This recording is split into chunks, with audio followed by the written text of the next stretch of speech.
CA foundation वाले मेरे मित्रों, उम्मीद करता हूं आप सब एकदम बढ़िया हो। आप सब एकदम जोरदार हो, तूफानी हो, ताबड़तोड़ हो, लाइफ में मचा रहे हो, क्योंकि यार मचाना जरूरी है। सर लाइफ में ना बहुत टेंशन है यार। किसी का बोले फर्स्ट अटेम्प्ट है तो सर हमको बहुत डर है फर्स्ट अटेम्प्ट का। किसी का यार जनवरी में एग्जाम दिए, रिजल्ट अच्छा नहीं आया तो सर उसका बहुत टेंशन है। बहुत लोड है सर जीवन में। बड़ा काम करना है, अभी लाइफ हमारे फेवर में नहीं चल रही है। अरे बेटा सुनो मेरी बात। जब आपको ऐसा लगता है कि लाइफ में कुछ बहुत बड़ा काम करना है, उसके लिए अभी बहुत मेहनत है, बहुत मेहनत है, बहुत समय इन्वेस्ट करना है, बहुत एफर्ट्स डालना है, तो ये आपकी लाइफ का कठिन फेज नहीं है, ये आपकी लाइफ का बेस्ट फेज है।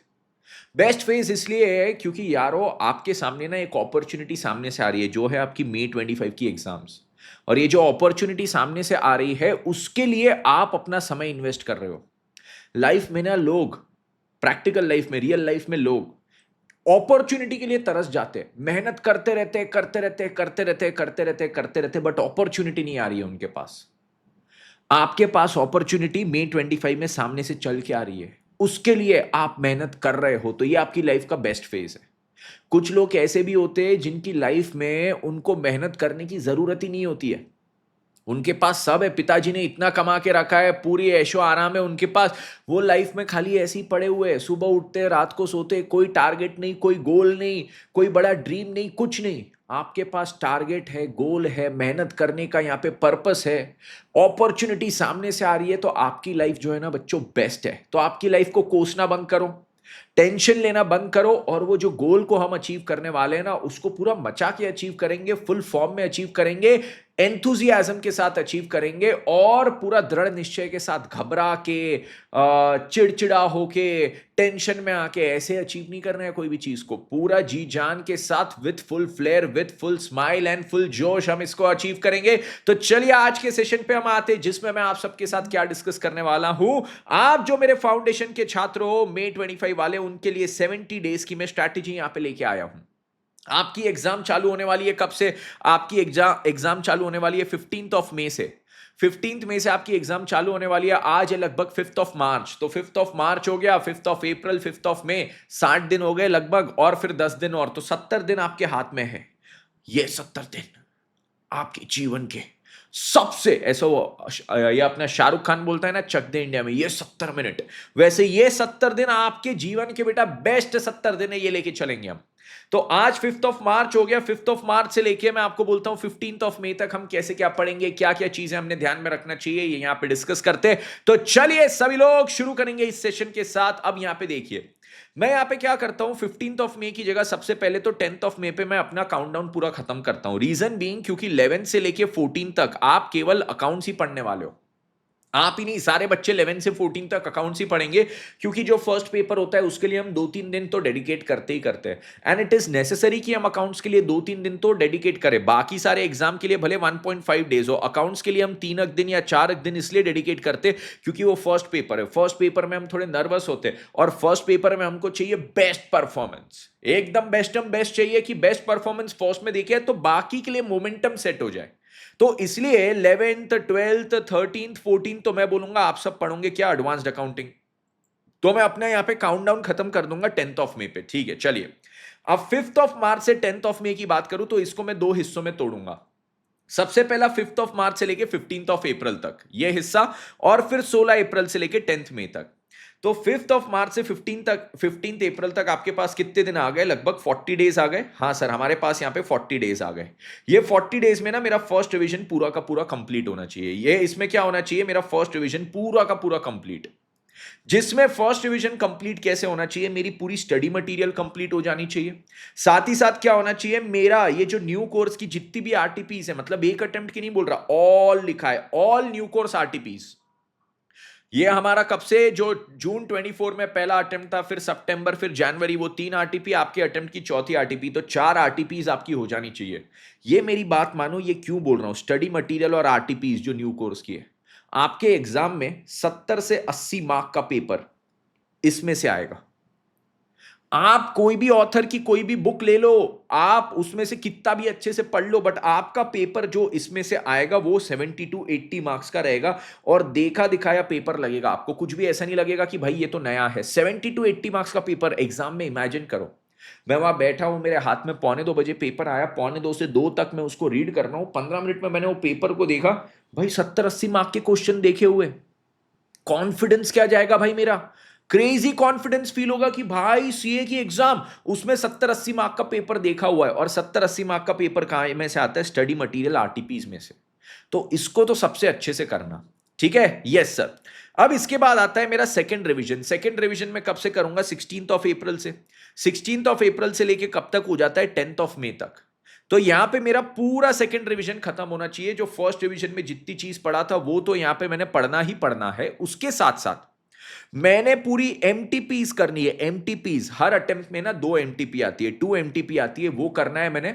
और साथ ही साथ मैंने यहां पे टेस्ट सीरीज के लिए भी अपियर करना है। अब देखो टेस्ट सीरीज क्यों इंपॉर्टेंट है, ये बात समझो। हमारी जो सीए इंटरमीडिएट की एआईआर है ना, इस बार की एआईआर 19, स्नेहा वशिष्ठ, उससे भी जब मैंने बात की वो एक ही चीज बोली, बोली सर एक दिक्कत है, सॉरी बोले सर ये दिक्कत का सॉल्यूशन है। कि बोले बच्चे क्या करते, जो टेस्ट सीरीज में उनको पता लगना चाहिए क्या सही है और क्या गलत है, मतलब एग्जाम के पहले, वो एग्जाम में जब बैठते हैं ना, तो एग्जाम में बैठ के उनको पता लगता है, फर्स्ट टाइम वहां पे टेस्ट दे रहे वो, तो एग्जाम के रिजल्ट में उनको पता लगता है क्या सही है क्या गलत है, प्रेजेंटेशन कैसा होना चाहिए कैसा नहीं, कौन सा क्वेश्चन कितने टाइम में सॉल्व होना चाहिए, स्पीड कैसे बढ़ाए हम सॉल्विंग की, ये सारी चीजें तो हमको एग्जाम के पहले पता करनी चाहिए। और ये सब कहां पे पता लगती है, टेस्ट सीरीज में। पर मैक्सिमम बच्चे टेस्ट सीरीज नहीं देते और वो सीधा जाके एग्जाम में अपियर करते। एग्जाम में अपियर करके उनको पता लगता है, अच्छा हाँ मैं थोड़ा स्लो किया, मैं पेपर सॉल्व करने में थोड़ा स्लो हो गया, प्रेजेंटेशन बहुत अच्छे से नहीं किया। तो ये तो आपको एग्जाम में पता लगता है, तो वो एग्जाम में पता करने वाली बात है क्या, नहीं, वो तो टेस्ट सीरीज के समय पता लगना चाहिए। तो टेस्ट सीरीज आपने देना ही देना है। टेस्ट सीरीज कौन सी दोगे, तो एक या तो आईसीआई जो एमटीपी करके मॉक टेस्ट पेपर लाता है वो दे दो, ठीक है, उसकी 2 सीरीज होती है, दोनों दे दो, इवैल्यूएटेड होती है वो। या फिर हम लोग भी यहां पे आपकी लेते हैं, हमारे यहां पे अल्टीमेट सीए में, जिसमें हम क्या करते हैं, आपकी 2 टेस्ट पहले लेंगे 50-50 मार्क्स की, इवैल्यूएटेड मतलब चेक होके मिलेगी, और 2 में आपकी होगी 100-100 मार्क्स की। तो टोटल आपकी कितनी टेस्ट हो गई, टोटल आपकी हो गई यहां पे 4 टेस्ट। 4 टेस्ट इसलिए बेनिफिशियल है क्योंकि पहले आपका सिलेबस देखो, 2 आधे आधे हिस्सों में हम तोड़ेंगे। आधे आधे हिस्सों में तो आप आधा आधा हिस्सा पढ़ भी अच्छे से सकते हो, तो ये आधा हिस्सा पहले पढ़ा उसकी टेस्ट दिया, दूसरा आधा पढ़ा उसकी टेस्ट दिया, तो आपकी प्रिपरेशन अच्छे से हुई। और फिर उसके बाद 2 फुल कोर्स टेस्ट। तो आप देखो एग्जाम के पहले लगभग 3 बार पूरा सिलेबस पढ़ रहे हो, और फिर चौथी बार कब पढ़ोगे, जब एग्जाम में बैठोगे तब।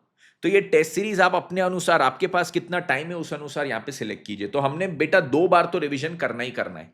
अब इसके साथ साथ क्या है, फर्स्ट रिवीजन जब मैं करता हूं तो ये ध्यान देना, बच्चे ना इसमें बोलते हैं सर रिवीजन 40 दिन में कैसे निपटाऊं मैं, फर्स्ट रिवीजन करना है 40 दिन मेरे हाथ में, बट कैसे निपटाऊं 40 दिन में। तो देखो आप 40 दिन में कैसे निपटाते हो। से फॉर एग्जांपल 40 दिन है मेरे पास और पढ़ने को है 4 सब्जेक्ट, तो सर 40 दिन में 4 सब्जेक्ट कैसे पढ़ूं, ये बताओ ना। 40 दिन में 4 सब्जेक्ट कैसे पढ़ूं। सबसे पहले मेरे पास चारों सब्जेक्ट अकाउंट्स, लॉ, मैथ्स और इको लिखा। मैं देखता हूं इसमें से बड़े वाले कौन से, तो अकाउंट्स एक बड़ा है, इकोनॉमिक्स एक बड़ा है, छोटे कंपैरेटिवली लॉ और मैथ्स है, जिसमें लॉ सबसे छोटा और मैथ्स उसके थोड़ा सा ज्यादा बड़ा है। पर ये दोनों तो बहुत ही बड़े सब्जेक्ट्स है आपके। तो मैं 40 में से इन दोनों को 12-12 दिन डेडिकेट किया। कितने दिन हो गए, 24 दिन हो गए, बचे कितने, 16। तो 16 में से 8-8 दिन इन दोनों को डेडिकेट किए। अब अगर 12 दिन इसको देता हूं तो एक दिन में मैं ऑन एन एवरेज कितना पढ़ता हूं, 8 घंटे। अब आप अगर ज्यादा पढ़ने की क्षमता रखते हो तो आप यहां पे सीधा 10 लिख सकते हो, 8 की जगह आपका पूरा कैलकुलेशन 10 से चलेगा, आपके पास नंबर ऑफ आवर्स सिग्निफिकेंटली बढ़ जाएंगे, ठीक है। अब मैं अगर केवल 8 के कैलकुलेशन से यहां पे चलूं तो 8 12 अकाउंट्स पढ़ने के लिए 96 आवर्स, लॉ पढ़ने के लिए 64, मैथ्स के लिए 64, इको के लिए 96।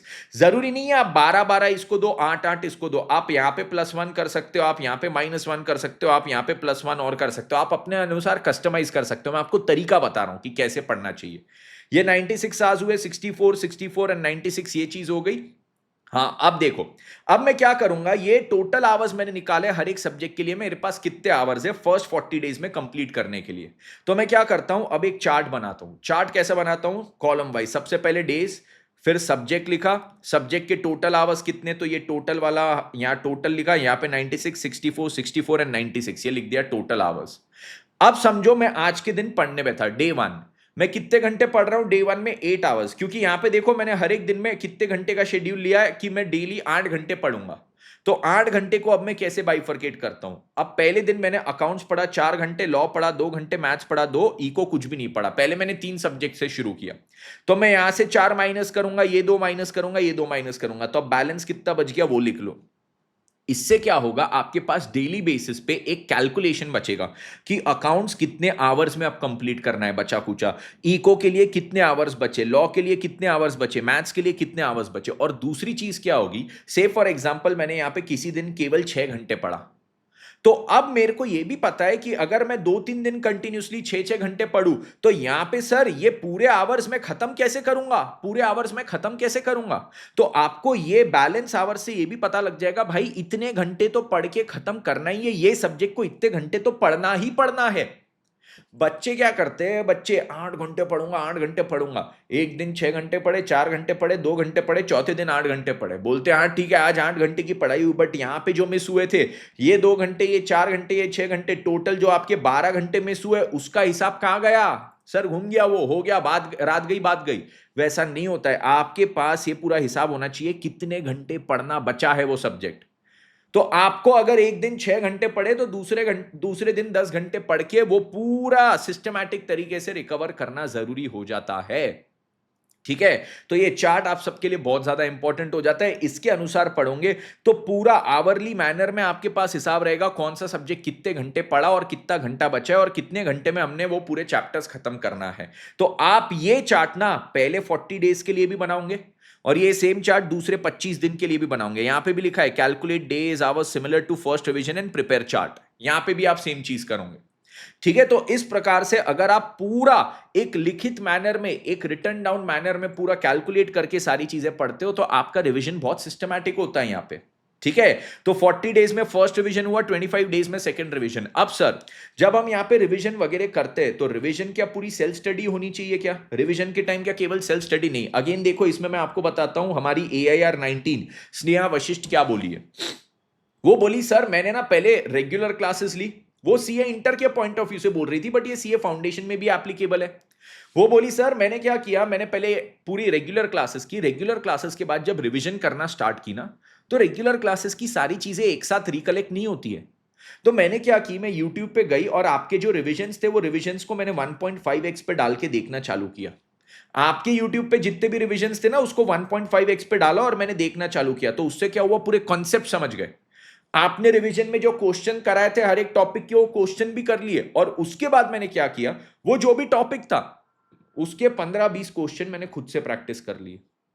हो गया। बोले सर मेरे को बहुत दिमाग पे लोड भी नहीं आया कि भाई वापस खुद से पूरी चीजें वो समझनी है, क्योंकि आपके लेक्चर्स यूट्यूब पे थे, मैंने वो देख लिया यूट्यूब लेक्चर्स और उसके बाद मैंने 15 क्वेश्चन एक्स्ट्रा खुद से कर लिए।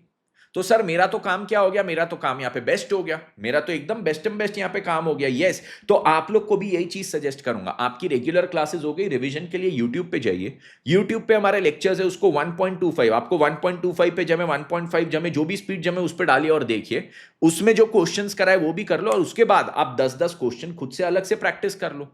कौन से 10 क्वेश्चन? स्टडी मटेरियल आरटीपी वाले, आपका वो चैप्टर पूरा कंप्लीट, आपका वो चैप्टर पूरा कंप्लीट और एग्जाम पॉइंट ऑफ व्यू से कंप्लीट। तो इस प्रकार से आपको यहां पे रिवीजन की हर एक चीज की तैयारी करना है। ठीक है सर, अगर कोई चैप्टर कोई टॉपिक हमको बहुत अच्छे से आता है, रेगुलर में पढ़ा था अभी भी पूरा याद है, तो क्या उसके यूट्यूब रिवीजन देखने की जरूरत नहीं? जो चीज आती है उसको वापस यूट्यूब पे जाके मत देखो, बट जो चीज में ऐसा है कि भाई खुद से पढ़ने में बहुत समय लग जाएगा, बहुत मेहनत लग जाएगी और बहुत दिमाग लगेगा, उसके लिए भाई सिंपल सोल्यूशन है ना, यूट्यूब पे रिवीजन है, डालो उसको 1.5 पे, देख के मचा दो यार पूरा। ठीक है, तो एक बार समराइज करूंगा, सभी लोग ध्यान से सुन लेना। फर्स्ट रिवीजन आपको 40 दिन में करना है, 5th से 15th अप्रैल तक, 5th मार्च से 15th अप्रैल तक। ठीक है, जिसमें स्टडी मटेरियल पूरा होना चाहिए, आरटीपीज ऑल न्यू कोर्स की होनी चाहिए। सेकंड रिवीजन आपको 25 दिन में करना है, 16 अप्रैल से लेके 10 मई तक, जिसमें एमटीपी करंट अटेम्प्ट की होनी चाहिए। ये जो यहां पे पढ़े थे वो वापस यहां पे रिवाइज होना ही चाहिए और टेस्ट सीरीज के लिए भी यहां पे अपेयर करना है। ये जो टेस्ट सीरीज के लिए अपेयर करोगे, या तो आप एमटीपी वाली करो जिसमें 2 100 मार्क की सीरीज होती है, 2 into 100, यस, या फिर आप हमारी अल्टीमेट सीए की कर लो जिसमें 50 50 100 100 वैसा होगा, 50 50 100 100, इस प्रकार से आपकी 4 टेस्ट होगी इसमें। ओके, पूरी इवैल्यूएटेड रहेगी, चेक्ड रहेगी। ठीक है, फिर यहाँ पे हमने डेली 8 घंटे का अगर टारगेट रखा है पढ़ने का, मैं बोलता हूँ 8 नहीं 10 तो कोई भी पढ़ सकता है यार, 10 इजीली हो सकता है। 10 पढ़ोगे ना तो हर एक सब्जेक्ट में यार यहाँ पे 24 घंटे बढ़ जाएंगे, यहाँ 16 घंटे बढ़ जाएंगे, यहाँ 16 घंटे बढ़ जाएंगे और यहाँ 24। ये जो 24 16 16 है ना, ये बहुत ज्यादा बेटा बाद में आपको लास्ट में इसका इंपैक्ट दिखेगा अगर आप 10 10 घंटे पढ़ते हो तो वैसे देखने में 2 2 घंटे लगता है, बट उसका क्यूमुलेटिव इफेक्ट देखो ना तो ज्यादा हो जाता है। ये मैंने हर एक मिनिमम टू मिनिमम पढ़ने वाले बच्चे के हिसाब से यहाँ पे शेड्यूल रखा है। तो आप ऐसा अपना शेड्यूल बनाइए, आवर्स कैलकुलेट कीजिए और आवर्स आपके कितने हुए कितने बचे, आपके 8 घंटे का टारगेट था, आज के दिन कितने घंटे पड़े, वो सब के लिए ऐसा चार्ट मेंटेन कीजिए। Everything has to be lock down, written down. हम अकाउंट्स पढ़ रहे हैं यार, अकाउंट्स का पूरा कंसेप्ट ही क्या है, बिजनेस के जो भी ट्रांजैक्शन हुए उसको लिखो, रिकॉर्ड करो। The first step of accounting is recording. तो वही हमने हमारी लाइफ में भी अप्लाई करना है, जो पढ़ रहे, जितना पढ़ रहे, जैसा पढ़ रहे, रिकॉर्ड करो। 8 घंटे पढ़े, रिकॉर्ड करो। 8 में से अकाउंट्स कितना पढ़े, 4, रिकॉर्ड करो। लॉ 2, मैथ्स 2, रिकॉर्ड करो। बचा कितना है, रिकॉर्ड करो। अकाउंट से वो वाला दिमाग तो लगा लो यार, रियल लाइफ में बहुत ज्यादा मदद होगी। तो ये चार्ट हम पहले 40 दिन के लिए बनाएंगे और ये चार्ट हम बाकी 25 दिन, सेकेंड वाले 25 डेज के लिए भी बनाएंगे। और 11 12 13 14 तारीख क्या करेंगे, यहाँ पे 11 12 13 एंड 14 हम लोग केवल अकाउंट्स को डेडिकेट करेंगे। आपको अब कुछ भी समझना हो, कुछ भी जानना हो मेरे से, तो कमेंट्स में मुझे बताइए। आपको और क्या ऐसे सिमिलर सेशंस में मेरी हेल्प चाहिए मुझे बताइए, उस पर भी मैं सेशंस लेके आऊंगा। ठीक है, तो कमेंट सेक्शन में आप सब मुझे बता सकते हो। लेक्चर अगर ये सेशन अच्छा लगा तो लाइक कर दो, अपने दोस्तों के साथ शेयर कर दो। ठीक है, बाकी आप लोग के लिए सारी हेल्प के लिए हम लोग यहाँ पे अवेलेबल है ही। ठीक है, तो कमेंट में जो भी आपको लगे, आपको जो भी जानना हो समझना हो मुझे बताइए, मैं सब एड्रेस करूंगा आपको यहाँ पे। एंड मिलते रहेंगे आपसे आगे के सेशन में। Until then guys, this is C A Tejas Suchak signing off. Thank you so much, take care, bye bye.